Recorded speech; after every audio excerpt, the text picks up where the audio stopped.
اللهم سبحانك لا علم لنا إلا ما علمتنا إنك أنت العليم الحكيم مولاي صل وسلم دائما أبدا على حبيبك من زانت به الأسر.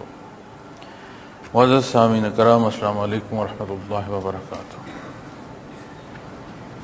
ارشاد باری تعالیٰ ہے، تم اللہ کا انکار کیسے کر سکتے ہو اور تم بے جان تھے، پھر اس نے تم کو حیات دی، پھر تم کو موت دے گا، پھر تمہیں زندہ کرے گا، پھر تم اسی کے پاس لوٹائے جاؤ گے. معزز سامعین کرام، اس سے پیشتر جو آیا کریمہ ہے اس میں خسارے کے حوالے سے بیان فرمایا گیا ہے. وہ کون سی عادات ہیں جو انسان اختیار کرے تو وہ گھاٹے کا سودا کر رہا ہے. اس سے پیشتر آیا کریمہ میں فسق کا بیان فرمایا گیا، اور اس سارے بیان کے ساتھ یہاں آ کر جب یہ ارشاد فرمایا کہ فَتَكْفُرُونَ بِاللَّهِ وَكُنْتُمْ أَمْوَاتًا فَأَحْيَاكُمْ، کہ تم اللہ کا انکار کیسے کر سکتے ہو اور تم بے جان تھے، پھر اس نے تم کو حیات دی. پہلی بات کہ تم اللہ کا انکار کیسے کر سکتے ہو، اس میں دو پہلو ہیں. ایک کہ اتنی ہی نشانیاں اللہ کریم کی ذات، اس کی وحدانیت کے حوالے سے موجود ہیں کہ وہ لوگ جو انکار کرتے ہیں، کفر کرتے ہیں، وہ بھی دنیا کے تسلسل کو جتنا بھی قائم کرتے جائیں، جتنی بھی الفاظ اور شہادتیں جمع کرتے جائیں، جتنی منطق پر بحث کرتے جائیں، آخر مجبور ہیں کہ کوئی ایک ذات ایسی ہے جس کی ابتدا نہیں ہے، جسے کسی نے پیدا نہیں فرمایا، اور باقی جو کچھ ہے تمام جو مخلوق ہے اس ایک ذات تک پہنچتی ہے اور پھر بات رک جاتی ہے. یہ اللہ کریم کا احسان ہے کہ اللہ جل شانہ نے انبیاء اور رسول کو مبعوث فرمایا. وہ اس سے جو ہمارے لیے ضروری قرار فرمائے، وہ ہم تک رسائی کا ذریعہ عطا فرمایا، سبب عطا فرمایا. پھر جو حیات ہے اور جو موت ہے، چونکہ جو زندہ ہے جب تک اس پر موت وارد نہیں ہو رہی، موت تو حیات کا جو نظام ہے وہ اسے دیکھ بھی رہا ہے اور اپنی سمجھ اور بوجھ کے مطابق، اپنی استطاعت کے مطابق سمجھ بھی رہا ہے، دیکھ بھی رہا ہے. یہ سارا کچھ اتنا ہے کہ انکار ممکن نہیں. اور دوسرا پہلو ذات ہے اللہ جل شانہ کی جو رب العالمین، دوسری طرف مخلوق ہے، مخلوق محتاج ہے اور خالق بے نیاز ہے. یہ کیسے ہو سکتا ہے کہ جو محتاج ہے، جس کا محتاج ہے، اس کا انکار کر سکے؟ ایک ضد اور عناد ہے جسے بندہ اختیار کرتا ہے جب اس سے ہدایت سلب ہو جاتی ہے. ایک سوال اکثر پوچھا جاتا ہے کہ جب کوئی غلطی اور گناہ کرتا ہے تو اس کا ایک کفارہ ہے، اور جب بات آخرت کی آتی ہے تو جس نے یہاں زیادتی کی، ظلم کیا، کفر کیا، شرک کیا، تو آخرت کی سزا جو ہے وہ نہ ختم ہونے والی ہے. اب عجیب بات ہے، جب یہ اعتراض پیدا ہوتا ہے تو اس اعتراض کا بیان کرنے والا جہاں اس سزا پر اور اس ابدی سزا پر اعتراض کر رہا ہے، وہاں آخرت کا ماننا اس کے اعتراض میں شامل ہے، آخرت کی جزا و سزا اس کے اعتراض میں شامل ہے، تو وہ اعتراض کر رہا ہے. اب جب اس بات کو مان رہے ہو تو جہاں قرآن کریم بیان فرماتا ہے کہ اللہ کریم کسی پر ظلم نہیں فرماتے، یہ لوگ اپنے اوپر خود ظلم کرتے ہیں، یعنی اپنا راہ ایسا جو ہے منتخب کرتے ہیں، ان کا انتخاب ایسا ہے کہ یہ جہنم میں جا رہے ہیں، یہ اپنا نقصان خود کر رہے ہیں. اب جو معترض ہے اعتراض کرنے کے لیے جو بات کر رہا ہے اس میں ثبوت جو دے رہا ہے اسی ثبوت کے ساتھ جو ثبوت دار دنیا کے حوالے سے کلام ذاتی بیان فرماتا ہے اسے نہیں مانتا۔ اور قرآن کریم اعتراض کرنے والا جو ضد اور عناد کرتا ہے اس کے حالات جب بیان فرماتا ہے تو آیات کریمہ جو اس حالت کو بیان کرتی ہیں اس کا جو مفہوم عالی سمجھ آتا ہے وہ یہ آتا ہے کہ یہ جان بوجھ کر انکار ہے اور تکبر بنیاد ہے اس کی، ضد اور عناد بنیاد ہے اس کی۔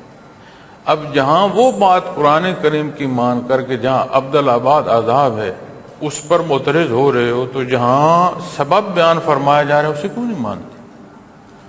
تو سمجھ آتی ہے کہ وہ آدھا حصہ ماننا اور آدھا حصہ نہ ماننا وہی بات جو قرآن کریم بیان فرماتا ہے متکبر ہیں، اپنی خواہشات کی پیروی کرتے ہیں، خواہشات نفس کی پیروی کرتے ہیں، تو یہ سبب بنتے ہیں ان اعتراضات کا۔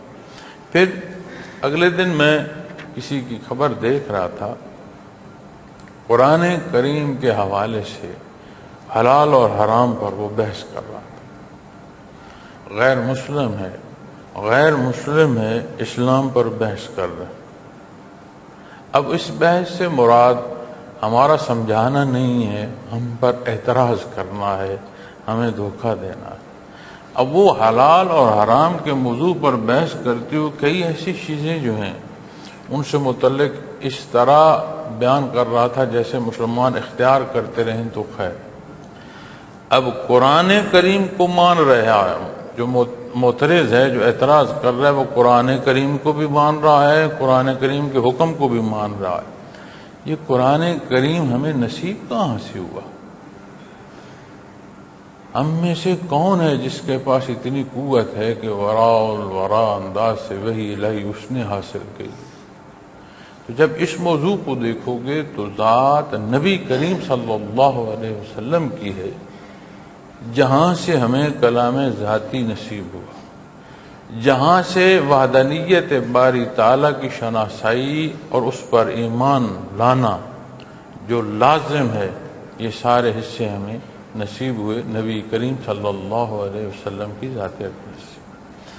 اب جہاں سے کلام ذاتی نصیب ہو رہا ہے وہاں جو اس کی پہلی شرح ہے، اس کی جو پہلی عملی تفسیر ہے وہ ہے جو نبی کریم صلی اللہ علیہ وسلم نے سمجھا اور جیسے اختیار فرمایا۔ پھر دوسرے حصے میں جب آپ کی ذات سے دوسری ہستی تک بات آئے گی تو پھر جماعت آ جائے گی صحابہ کرام رضوان اللہ علیہم اجمعین کی۔ جب صحابہ کرام رضوان اللہ علیہم اجمعین کی بات آئے گی تو یہ وہ ہستیاں ہیں جنہیں تربیت نصیب ہوئی آپ صلی اللہ علیہ وسلم کی ذات اقدس سے۔ ایسا بھی ہوا کہ ان کی گزارشات جو آپ کے حضور انہوں نے پیش کی ان گزارشات پر جواب وحی الہی سے آیا۔ ایسے خوشبخت لوگ کہ اللہ کریم نے جنہیں چنا اپنے حبیب کی خدمتگار کے طور پر۔ اب جب وہ سمجھ رہے ہیں اور آپ کے روبرو عمل کر رہے ہیں تو جہاں جس درجے کی جو تصحیح ہے وہ انہیں نصیب ہو رہی ہے نبی کریم صلی اللہ علیہ وسلم کی ذات اقدس سے۔ اب جہاں جو اعتراض کیا جاتا ہے اسی لیے صحابہ کرام رضوان اللہ علیہم اجمعین کی ہستیوں کو زیر بحث لایا جاتا ہے اور اعتراض کیا جاتا ہے کہ وہاں کی بات نہ کرو۔ تو کلام ذاتی کو معترض مان رہا ہے تو پھر اس کے اصول و ضوابط جب وہ نہیں مانتا جو آپ صلی اللہ علیہ وسلم نے بیان فرمایا تو پھر اس کا ماننا کیا ہے؟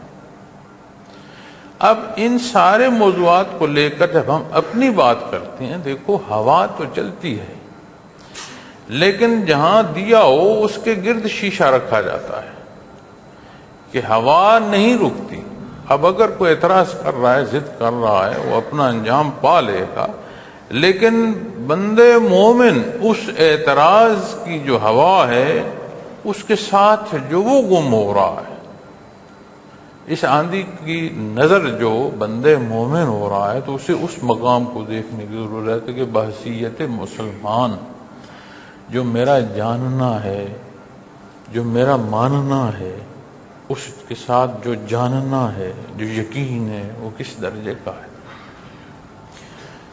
دنیا کو اللہ کریم نے سبب سے پیدا فرمایا، اب رازق وہ ہے، ہم مرزوق ہیں، رزق وہ عطا فرماتا ہے، ہمیں نصیب ہوتا ہے۔ دنیا کا سبب ہونا ہمیں یہ بات سمجھاتا اور سکھاتا ہے کہ اسباب اختیار کرنے، اس کی تیاری ہے، اس کی ایک عملی صورت ہے، اس کے نتائج ہیں، ہر ایک اس میں سے گزرتا ہے۔ اب تعلیم انسان کی تربیت کا سبب ہے، لیکن حال یہاں کو پہنچ چکا ہے کہ تعلیم جو ہے وہ ہمارے لیے ذریعہ معاش کا ایک نظم ہے۔ ٹھیک ہے بھائی، اب اس پر جب ہم دیکھتی ہیں تو کتنی کوشش کی جاتی ہے اور کتنا خرچ اٹھایا جاتا ہے بچے کی تعلیم پر۔ اب موضوع یا بات کیا ہے کہ یہ اپنے لیے اچھا ذریعہ معاش جو ہے وہ پیدا کر سکے، دنیا میں کامیاب زندگی بسر کر سکے، اس کی زندگی سہل آسان ہو، اسے دنیا کی جو اشیاء ہیں ان کی تنگی نہ ہو۔ آپ غور کریں، ایک معصوم اپنے وجود سے بھاری بستہ اٹھاتا ہے اور بالوں کی سفیدی تک وہ اس نظم میں سے گزرتا ہے، اور کس قابل ہوتا ہے؟ ذریعہ معاش کے۔ اب یہاں یہ ساری بات سمجھ آتی ہے، تو جب دین اسلام کی بات آئے تو پھر کیوں کر ہم یہ سمجھ لیتے ہیں کہ یہ مولانا کے ذمے ہیں، یہ پیر صاحب کے ذمے ہیں۔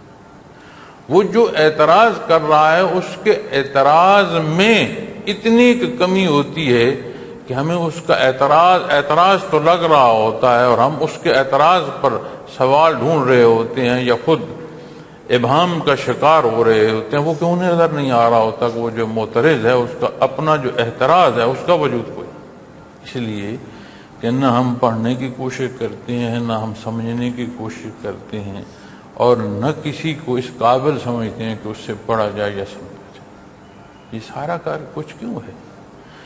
دنیا کا رزق، قرآن کریم کی آیت ہے کہ کوئی شے زمین پر ایسی نہیں ہے جو حرکت کرتی ہے اور اس کا رزق اللہ کے ذمہ نہیں۔ یعنی زندگی کا سبب جو رزق ہے، جو خوراک ہے، وہ اللہ نے اپنے ذمہ دی ہے، ہم سبب اختیار کرتے ہیں، اور جہاں جو ذمہ داری اس نے ہمیں عطا فرمائی، جس عبادت کے لیے اس نے ہمیں پسند فرمایا، جہاں اس نے ہمیں نعمت عطا فرمائی، اس کے لیے جو کچھ اس نے عطا فرمایا وہ ہر شے موجود ہے، ہم اس سے استفادہ حاصل نہیں کرتے تو کیا مطلب؟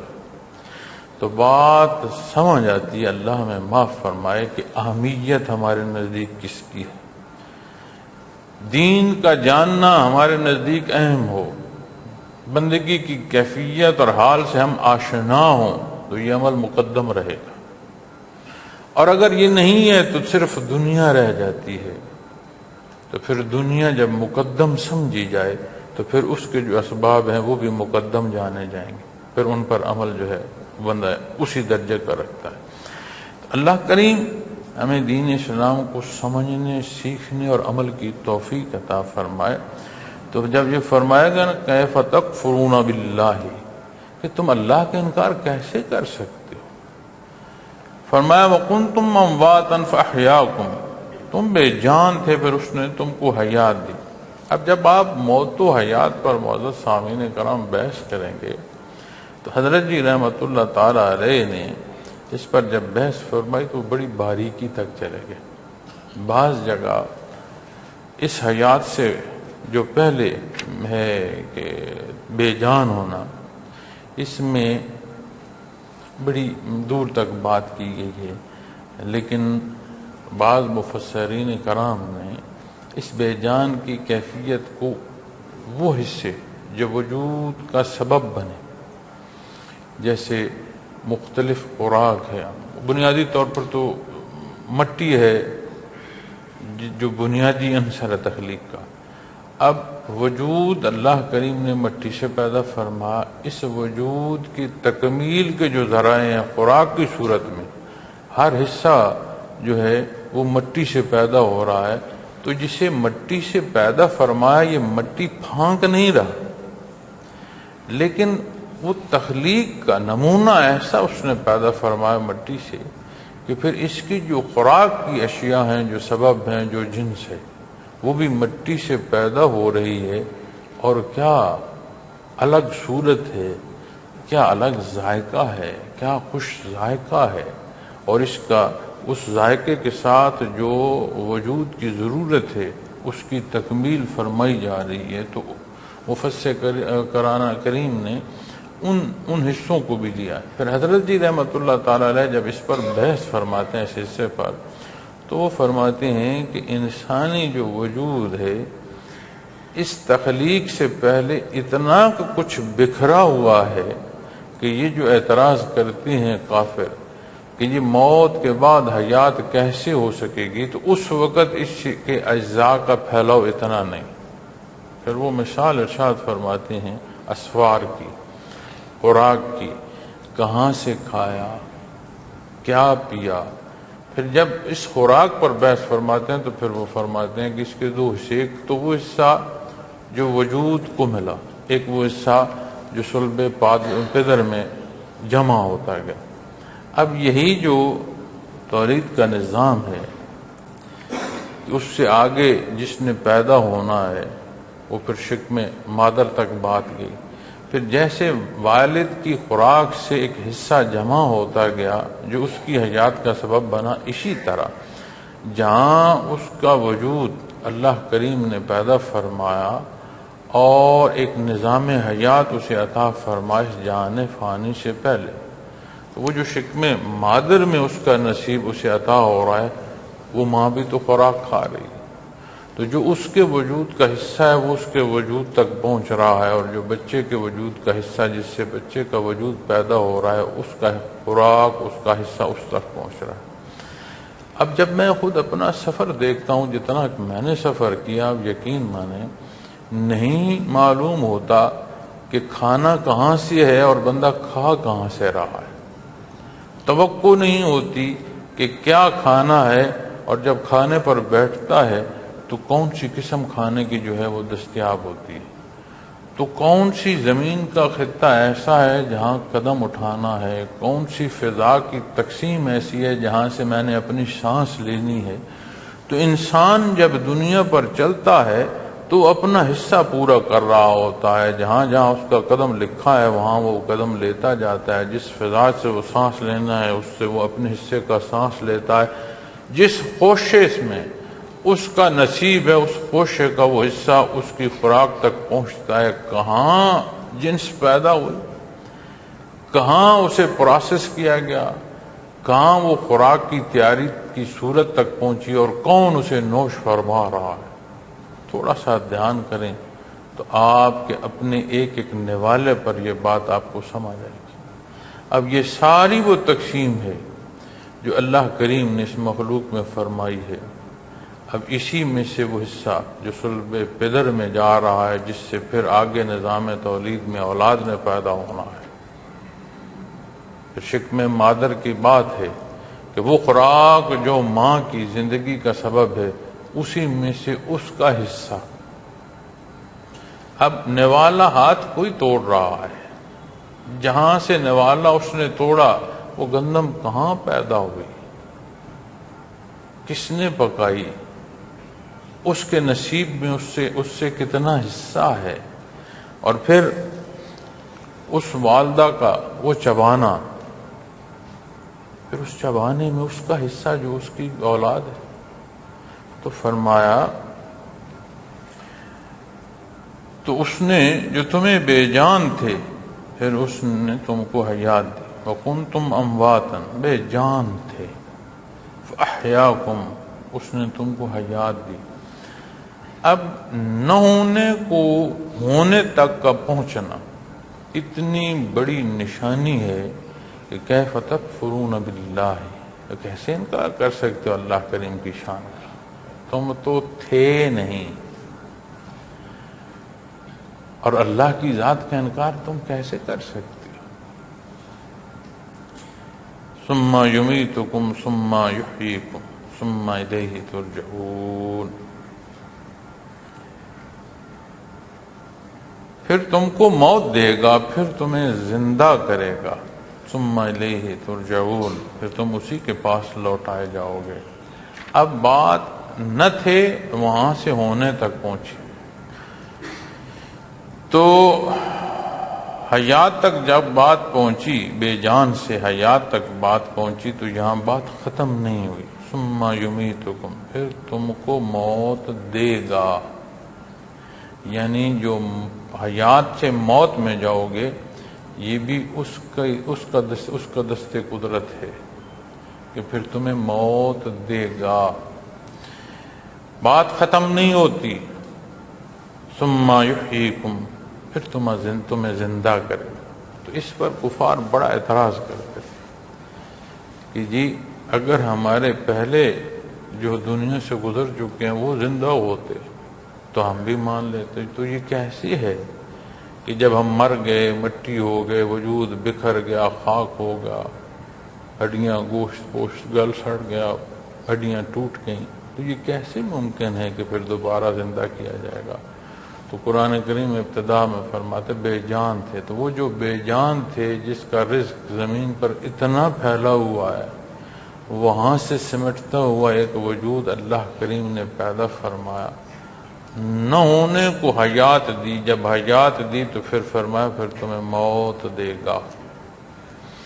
اب جب ہم موت کی بات کرتے ہیں تو الفاظ شاید بلکہ یقیناً اس کیفیت کو نہیں بیان کر سکتے جو صاحب موت پر وارد ہو رہی ہوتی. اور جب انسان کو زندگی اور موت یہ ایسے سامنے نظر آنا شروع ہو جائے نا، چونکہ حیات تو ہے، موت سامنے نظر آنا شروع ہو جائے تو یہ موقع ہوتا ہے موت و حیات روبرو ہے تو زندہ لیکن موت وارد ہو رہی ہے. تو پھر اس وقت تڑپ اٹھتا ہے کہ جو کچھ ہے لے لو، مجھے زندگی چاہیے. تو وہ مالک ہے زندگی اور موت کا. اور تم اعتراض کر رہے ہو کہ جب ہم خاک ہو گئے تو واپس حیات تک کیسے پہنچیں گے؟ ہمارے اجداد جو ہیں وہ کیوں پھر اس طرح مردہ انہیں کیوں نہیں زندہ کیا جا رہا؟ تو قرآن کریم نے قیامت کے دن کا ارشاد فرمایا ہے کہ ایک دن اللہ کریم نے مقرر فرما دیا ہے جس دن حساب ہوگا. اب جس دن حساب ہوگا اس دن تک اس مخلوق کو جہاں جب تک جتنی فرصت اللہ کریم نے عطا فرمائی ہے وہ اپنے حصے کا جو وہ فرصت ہے اس کا تصرف کرتے ہوئے اس حیات سے موت میں تبدیل ہوتا ہے. پھر جب وہ موت کی وادیوں میں پہنچتا ہے اس حصے کو، اس پردے کو قرآن کریم جو ہے وہ برزخ بیان فرماتا ہے کہ برزخ ایک پردہ ہے، اس میں وہ پہنچتا ہے. اب ہر کوئی جو مسافر انتظارگاہ میں پہنچ گیا، جو عمل کیا ویسی انتظارگاہ، پھر جب بات قیامت کی آئے گی تو پھر اللہ کریم سب کو حیات دیں گے. وہ حیات جو برزخ کی ہے اس میں جہاں جیسا ہے، چونکہ یہاں موضوع برزخ یا برزخ کی حیات نہیں ہے، لیکن موت و حیات میں جب دوبارہ قبروں سے یہ مخلوق اٹھائی جائے گی تو ہر کوئی اپنا حساب لیے کھڑا ہو. پھر اس نے کیا، اس کی کیسے زندگی گزری، اس نے کیا پسند کیا، کس عمل کو اختیار کیا، جو اختیار اللہ کریم نے اسے عطا فرمایا، اس کے جو تصرف ہے وہ کیسا ہے، پھر بات وہاں آئے گی. تو اسی طرح قرآن کریم میں یہ بھی بیان فرمایا گیا ہے کہ جب یہ اللہ کے عذاب کی بات کرتے ہیں تو قرآن کریم جواب میں یہ بھی ارشاد فرماتے کہ اگر اللہ کریم ایک دن مقرر نہ فرماتے تو جو یہ مانگ رہے ہیں انہیں ابھی مل جاتا. یہ جو غلط اور صحیح کی بحث کر رہے ہیں ابھی ان کا انصاف ہو جاتا. تو وہ جو ایک انکار کرتے ہیں کہ مر گئے تو پھر تو مٹی ہو گئے، پھر کیسے زندہ ہوگے، وہی تمہیں زندہ کرے گا جب تم بے جان تھے، شے تھے کوئی نہیں. تو نہ ہونے کو ہونا عطا فرمانا، پھر ہونے سے موت اور پھر حیات، یہ تو پہلے سے آسان ہے. پہلے اتنا کہ بکھرا ہوا وجود ہے، ذرات ہیں، کہ اس سارے کا جمع ہو کر ایک مقام پر پہنچنا اور وجود کا تشکیل تک پہنچنا، وہ بہت زیادہ بکھرا ہوا وجود تھا، جمع ہو گیا. اب بات آ گئی دوبارہ حیات کی. تو جب یہ انکار کرتے ہیں تو وہ فرمایا جا رہا ہے پھر تم کو موت دے گا، پھر تمہیں زندہ کرے گا. یعنی بات یہاں ختم نہیں ہوگی۔ تو یہ جو موت و حیات کا ارشاد فرمایا گیا، یہاں یہ بات بھی واضح ہوتی ہے کہ نہ تھے ہونا نصیب ہوا۔ اس ہونے میں کارگزاری کیا ہے، انتخاب کیا ہے؟ جو کچھ دیا گیا چونکہ تمہارا تھا نہیں، جس کا دیا ہوا ہے اس کے حکم کے مطابق کہاں تک رہے۔ جب دوبارہ حیات آئے گی تو تمہیں ثم یحییکم، اور پھر تمہیں زندہ کرے گا، ثم الیہ ترجعون، اور پھر تم اسی کے پاس لوٹائے جاؤ گے، یعنی وہاں حاضری ہوگی، روبرو ہوگے۔ جو اعمال نامہ ہے وہ لے کر اس کے حضور حاضر ہو جاؤ۔ جب اس کے حضور حاضر ہوگے تو ظاہری بات ہے پھر حساب کتاب کی بات آ گئی۔ تو معزز سامعین کرام، ہماری زندگی کا ایک ایک حصہ اس بات کی شہادت دیتا ہے کہ کیف تکفرون باللہ، تم کیسے اللہ کا انکار کر سکتے۔ پھر اس موضوع پر ایک جو کیفیت ہے یا حال ہے وہ بھی عرض کرنا چاہوں گا، چونکہ میرا مقصد قرآن کریم کی تلاوت اور اس کا ترجمہ اور اپنی جو کم فہمی کے مطابق بھی جو اللہ کریم سمجھ عطا فرمائے گزارشات پیش کرنا صرف یہ نہیں ہے۔ قرآن کریم کا چھونا، قرآن کریم کا دیکھنا، قرآن کریم کی تلاوت کا نصیب ہونا، اس کے معنی و مفاہیم تک نصیب ہونا، یہ اللہ کریم کا کرم اور احسان ہے۔ لیکن جب اسے ہم دنیا کی زندگی اور اپنی اس باہم گفتگو کے تحت دیکھیں گے تو ضروری حصہ یہ ہے کہ سارے کے تحت ہم اپنی زندگی کا جو راہ ہے، جو تعین ہم نے کر رکھا ہے، اس کی کمی بیشی ہے، اس کی نگہداشت کی جائے، وہاں دیکھا جائے۔ تو معزز سامعین کرام، جب فرمایا گیا نا کیف تکفرون باللہ، تم اللہ کا انکار کیسے کر سکتے ہو؟ تم مانتے ہوئے حکم کا نہ ماننا، یہ کس درجے میں جائے گا، کس صورت میں جائے گا؟ ہم مان رہے ہیں اللہ کا ہونا، جب اللہ کا ہونا مانا جائے گا تو پھر اللہ کے حبیب صلی اللہ علیہ وسلم کی بات آئے گی، کلام ذاتی کی بات آئے گی، احکامات باری تعالیٰ کی بات آئے گی، ان حصوں کی بات آئے گی جو کلام ذاتی ہمیں تعلیم دے رہا ہے، اس زندگی اور اس مبارک زندگی کی بات آئے گی جس طرح نبی کریم صلی اللہ علیہ وسلم نے حیات مبارکہ بسر فرمائی۔ اس پورے اجماع کی بات آئے گی جس طرز پر اس اجماع امت نے اپنی زندگی بسر کی۔ اس سارے کے سامنے جب روبرو کھڑے ہو کر دیکھو گے تو پھر سمجھ آئے گی کہ میرا جو ماننا ہے وہ کس درجے کا ماننا ہے۔ مانتا ہوں تو کیا اس ماننے میں اتنی قوت ہے کہ وہ ماننا میرے عمل کو متاثر کرتا ہے اور میں اس حکم کے مطابق زندگی بسر کرتا ہوں، یا میرا ماننا اتنا کمزور ہے کہ وہ کمزوری میرے عمل کو متاثر ہی نہیں کر سکتی۔ تو جب میں عمل پر آتا ہوں تو جو میرا نفس چاہتا ہے وہ میں کرتا ہوں، جو خواہشات نفسانی ہیں ان کی پیروی میں لگا رہتا ہوں، یہاں شیطان مجھے دھوکہ دیتا ہے اسی دھوکے کو میں اپنی رہنمائی سمجھتا ہوں، اسی کی نظر ہو جاتا ہوں۔ تو یہ بڑی باریکی ہے، اور اس میں جب ہم داخل ہوں اور اس کو دیکھیں تو پھر سمجھ آئے گی کہ یہ جو تکار ہمارے پورے معاشرے میں پھیل چکی ہے کہ ہر ایک کے نزدیک دوسرا زیر بحث ہے، اس کی فرصت نہیں رہی۔ کیونکہ میں جب دیکھوں گا تو پھر میں اپنا سوچ اور اپنا عمل، کہ میری جو سوچ ہے وہ کیا ہے اور میرا عمل کیا ہے، میں اس میں اتنا محو ہو جاؤں گا کہ باہر یا معاشرے میں جب کوئی حصہ آئے گا تو وہ یہی آئے گا کہ وہاں اس شے کی نشاندہی یا رہنمائی کی تو بات آئے گی، دوسرے کی ذات پر بحث نہیں رہے گی۔ تو جب ہم بات دوسرے اور دوسرے کی ذات کے کرتے ہیں تو ہمارے اندر تفریق اور بڑھتی ہے، تضادات اور بڑھتی ہیں، شدت آتی ہے، نقصان کا سبب ہوتی ہے۔ تو معزز سامعین کرام، ہمارا ماننا کیسا ہے، میرا ماننا کیسا ہے، آپ کا ماننا کیسا ہے؟ سوچ اور عمل سامنے رکھیں تو بات واضح ہوتی جائے گی کہ میں سوچ کیا رہا ہوں اور میں عمل کیا کر رہا ہوں۔ پھر فرمایا ثم الیہ ترجعون، ابھی فرصت ہے، پھر اس کے حضور حاضر ہو، ورنہ تو اس کی ذات ہر جگہ، ہر لحظے، ہر آن موجود۔ لیکن جب اس کے حضور حاضری کی بات آئے گی تو پھر معزز سامعین کرام حساب کتاب کی بات آئے گی، روز محشر کی بات آئے گی۔ والذی خلق لکم ما فی الارض جمیعا، وہی تو ہے جس نے زمین میں سب کچھ تمہارے لیے پیدا کیا. والذی، وہ ذات وہ ہے، خلق لکم ما فی الارض، زمین میں جو کچھ ہے اس نے پیدا فرمایا جمیعا تمہارے لیے. یہ سب جو ہے خلق لکم ما فی الارض جمیعا، جو کچھ ہے تمہارے لیے پیدا فرمایا. اب معزز سامعین کرام، ہم مخلوق ہیں، مخلوق کی اقسام پر بحث کرو تو آپ عدد نہیں سمجھ پاؤ گے کسی ایک حصے تک.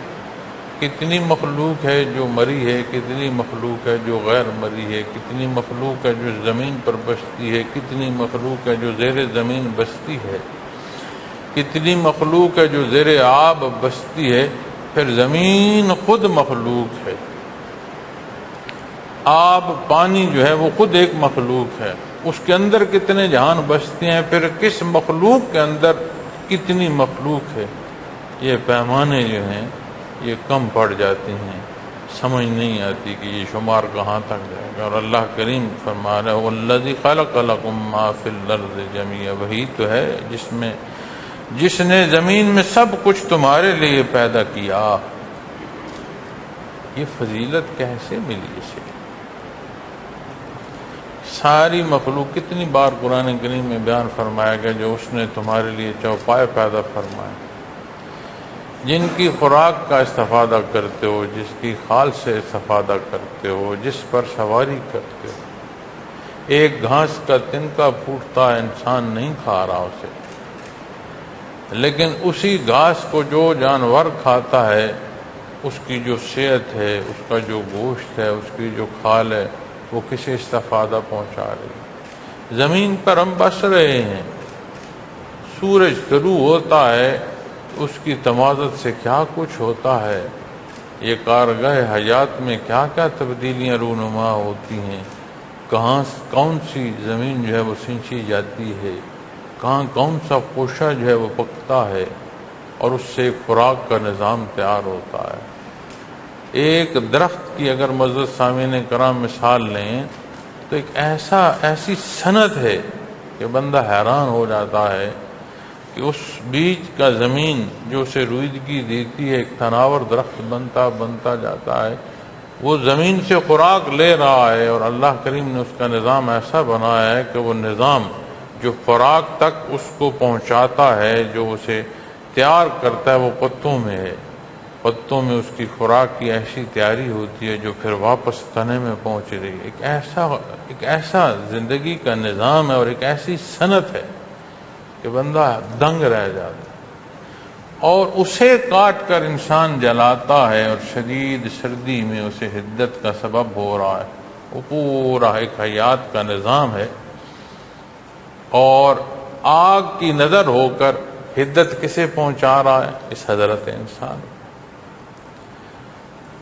ہر شے کو اللہ کریم نے جوڑا جوڑا پیدا فرمایا، اور کتنے جوڑے ہیں جانوروں کے جو اس کی خوراک کا سبب کر رہے ہیں. زمین سے کیا کچھ نہیں اگتا، وہ ساری جو تخلیق ہے، جو نباتات ہیں، اس سے کیسے کیسے یہ فائدہ اٹھا رہا ہے. بظاہر ایک جڑی بوٹی ہے، اسے کہا جائے کسی کوئی نہیں جانتا یہ کیا ہے، یہ کڑوی ہے، یہ کیسی ہے، لیکن جو اس شعبے سے متعلق ہیں، جو حکماء ہیں، وہ اس کی باریکی سے ایک ایسا علاج نکالتے ہیں جو بڑی بڑی بیماریوں کے تدارک کا سبب بن جاتا ہے. ہمارے نزدیک زہر ایسی ہے جو موت کا سبب ہے، لیکن اسی زہر میں سے کسی بیماری کا علاج ایسے ممکن ہوتا ہے جس کی اور کوئی دوا نہیں ہوتی، لیکن وہ ایک ترتیب ہے.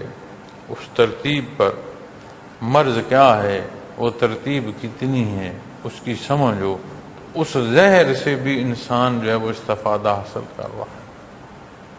تو جب ہر شے اللہ کریم نے مخلوق کے لیے پیدا فرمائی ہے تو پھر اس میں وہ حدود و قیود جو حلال حرام کے اللہ کریم نے مقرر فرمائی ہیں جو نبی کریم صلی اللہ علیہ وسلم کی ذات اقدس نے ہمیں تعلیم فرمائی ہیں، ان اصولوں کے تحت اس نے اس سے استفادہ حاصل کرنا ہے۔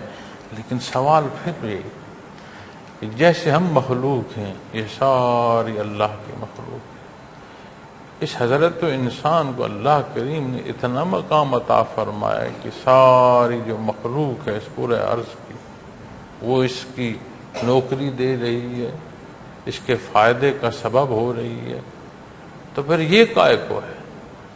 دنیا کی کسی شے کا بے سبب ہونا اسے کوڑے دان کی نظر کرتا ہے۔ اپنے گھر کی مثال لے لو، کوئی زائد شے، خراب شے جو کسی قابل نہ رہے، اس کے ساتھ کیا کرتے ہو؟ بالا خانوں میں سجاتے ہو یا پھینک دیتے ہو؟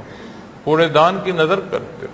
کوئی خوراک جس میں تعفن پیدا ہو جائے اسے کیا کرتے ہو؟ واپس خوراک میں سنبھال کر رکھتے ہو یا پھینک دیتے ہو؟ تو جب دار دنیا کی کوئی شے جس سے استفادہ نہ ہو سکتا ہو، زائد ضرورت اور اپنا وجود کھو چکی ہو، اس کے ساتھ کیا ہوتا ہے؟ ان ساری مثالوں کو اپنے گرد و پیش تو ہم دیکھیں، اپنے آپ کو نہ دیکھیں کہ کیا میری جو زندگی ہے، میرا جو عمل ہے وہ کیا ہے، کیسا ہے؟ کیا میرے جو معمولات ہیں وہ تعفن زدہ تو نہیں ہو گئے؟ کیا اس نظام ہستی میں جو میری ذمہ داری اللہ کریم نے مجھے عطا فرمائی ہے، میں اس سے بھاگ تو نہیں گیا؟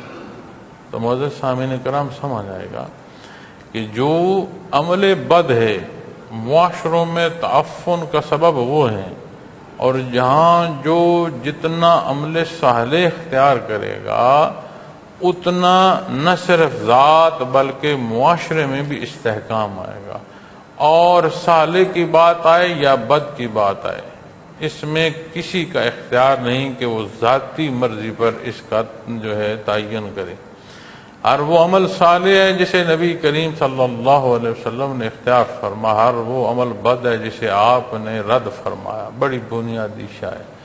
آج یہ جو معاشرے میں خرابیاں پیدا کرتے ہیں، لوگوں میں اعتراضات پھیلاتے ہیں، یہ اس عربی زبان کا ترجمہ خود کر رہے ہیں، اپنی پسند کا اطلاق کر رہے ہیں، اور وہ صاحب زبان جب عین یہی زبان بولی جاتی تھی، چونکہ وقت کے ساتھ آمیزش ہوتی ہے، انداز بدلتے ہیں، الفاظ ادائیگی تک کا فرق آتا ہے۔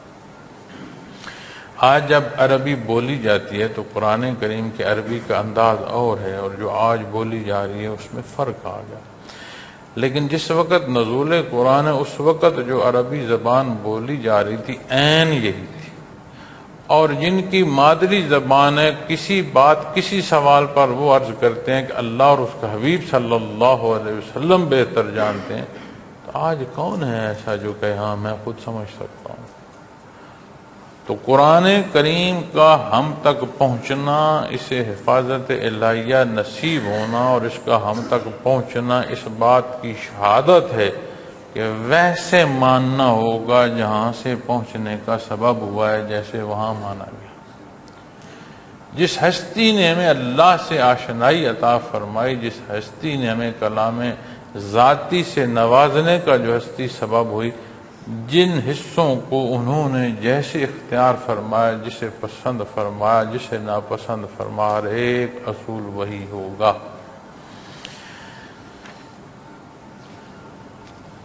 تو ہر شے تمہارے لیے ہے، تم کس کے لیے ہو؟ یہ بات سمجھ آ جائے معزز سامعین کرام تو مسئلہ حل ہو جائے، اور یہ ادراک اللہ کریم نے اپنی عبادت کو پیدا فرمایا، کتنی بڑی عطا ہے۔ ہر شے دنیا میں اس نے تمہارے لیے پیدا فرمائی، تمہیں کس لیے پیدا فرمایا؟ اپنی ذات کی عبادت کے لیے۔ سبحان اللہ۔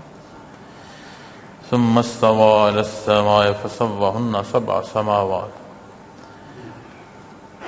پھر آسمانوں کی طرف توجہ فرمائی تو 7 آسمان درست بنا دیے۔ وَهُوَ بِكُلِّ شَيْءٍ عَلِيمٌ، اور وہ سب چیزوں سے آگاہ ہے۔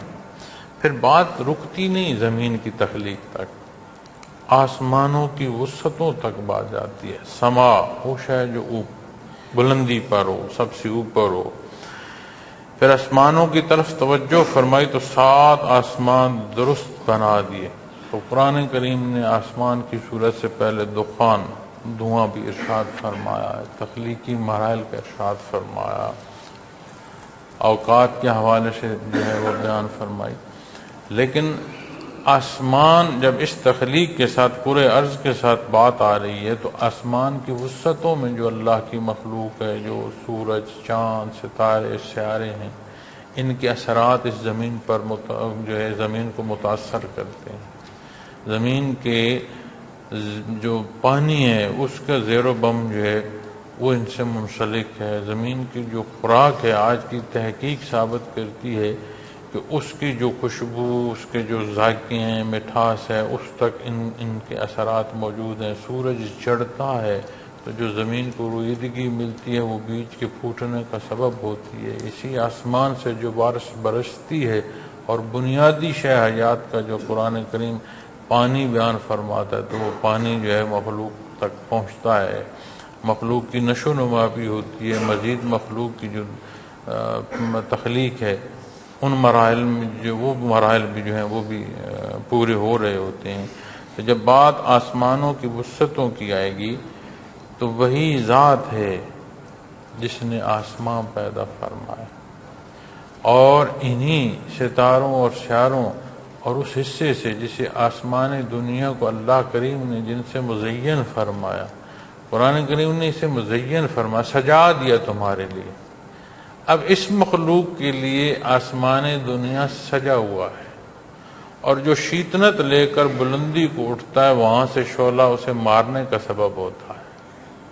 اس مخلوق کے لیے، اس بشر کے لیے اللہ کریم نے آسمان دنیا کو فرمایا سجا دیا ہے. یعنی اس کی جو بناوٹ ہے، اس کا جو نکھار ہے، اس سے بھی اسے تسکین حاصل ہوتی ہے. اور جو خلاف چلتا ہے، شیاطین ہیں، جب وہ آسمان کی بلندیوں کو جانا چاہتے ہیں، وہاں کی خبر لینا چاہتے ہیں، تو وہ آگ کے انگارے ہیں ان کے لیے. کتنا فرق ہے.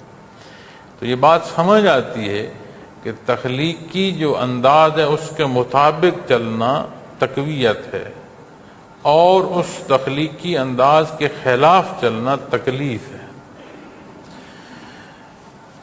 تو صرف یہ زمین و آسمان کی تخلیق نہیں ہے، وَهُوَ بِكُلِّ شَيْءٍ عَلِيمٌ، وہ ہر شے سے آگاہ بھی ہے. کوئی شے ایسی نہیں ہے جو اس کی دسترس سے باہر ہو. اب اس تولیدی نظام کو دیکھیں جو ابتداءً میں عرض کر رہا تھا کہ ایک خوراک میں ذرات ہیں، کسی نہ کسی وجود کا حصہ ہے. پھر زمین و آسمان کی وسعتوں تک جاؤ، چاند ستاروں کی وسعتوں تک جاؤ، ان کے اندر کیا کچھ ہے، اس زمین کے اندر کیا کچھ ہے. تو ایک ایک شے سے اس کی ذات آگاہ ہے.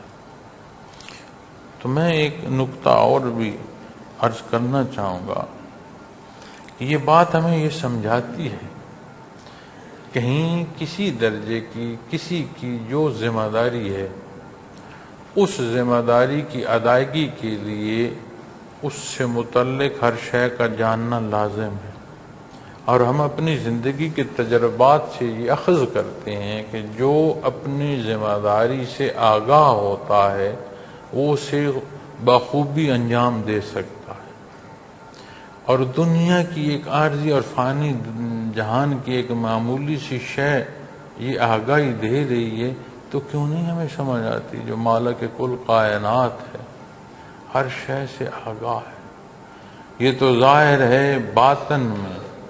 اب جو کسی کا خیال ہے یہ کوئی مری شے تو نہیں ہے کہ نظر آ رہی ہے، نہ یہ اس خوشبو ہے، نہ اس کا کوئی رنگ ہے، نہ سماعت کی جا سکتی ہے، نہ دیکھی جا سکتی ہے، سمع و بصر سے بھی بعید ہے، حسات انسانی نہیں پہنچ رہی. لیکن اس کی ذات علیم ہے، وہ کہیں کسی دل میں کوئی خیال گزرا اس کی ذات جانتی ہے. اللہ کریم ہمیں ہماری کمی بیشیوں کی معافی عطا فرمائے اور اپنا وہ قرب عطا فرمائے کہ ہمہ وقت ہماری زندگی اس کی بندگی میں صرف ہو، دین کا سمجھنا، سیکھنا، عمل کرنا آسان ہو۔ اللہ کریم ہم پر رحم فرمائے۔ وآخر دعوانا